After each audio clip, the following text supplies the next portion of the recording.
मुमिनीन युदनीन अलैहिन्ना मिन जलाबिबिहिन्ना। बेपर्दा जो नजर आई कल चंद बीवियां, बेपर्दा जो नजर आई कल चंद बीवियां, अकबर जमीन में गैरत कौमी से गड़ गया। पूछा जब उनसे आपका पर्दा वो क्या हुआ, पूछा जब उनसे आपका पर्दा वो क्या हुआ, कहने लगी कि अकल पे मर्दों के पड़ गया। मोहतरम हजरात, मेरे कुरान करीम की एक आयत का टुकड़ा आप हजरात के सामने पढ़ा, जिसके अंदर नबी अकरम सल्लल्लाहु अलैहि वसल्लम को इस बात की हिदायत की गई है कि ऐ नबी, अपनी बीवियों और अपनी बेटियों और तमाम मुसलमानों की औरतों को इस बात का हुक्म दीजिए कि अपने ऊपर थोड़ी सी चादर लटका ले। यानी कलाम शरीफ की इस आयत में पर्दे का हुक्म नाज़िल हुआ है। कुरान पाक की एक दूसरी आयत का टुकड़ा है के औरतें अपनी ओढ़नियों को सीने पर डाल दिया करें। इस आयत से भी पर्दे की जांच इशारा है।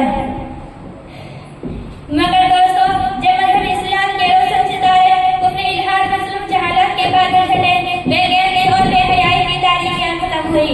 कुरान पाक के अदल व इंसाफ से बातिल के लहराते झंडे गिर पड़े।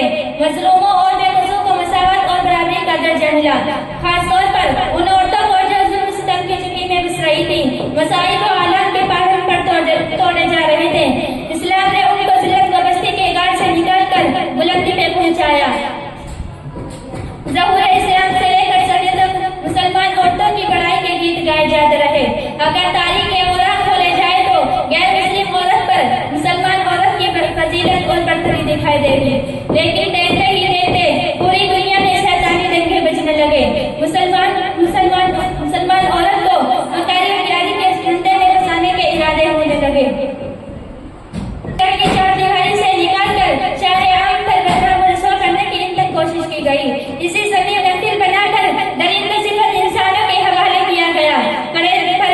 पर्दे की मुखालिफ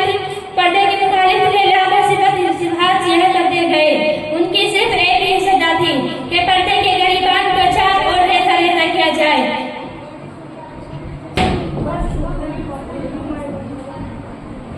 और औरतों को बेलगाम और बेहया छोड़ दिया जाए। वो जो चाहे वो खिलाए। चुनाचे ख्वाहिशात के उन फतवों की आरज़ुएं पूरी हुई और उन्होंने आहिस्ता आहिस्ता मुस्लिम खवातीन को बहका लिया और मुस्लिम औरतों ने भी पर्दा हासी अजीम नेमत को पीठ पीछे डालकर मर्दों के साथ कांधे से कांधा मिलाकर चलना शुरू कर दिया।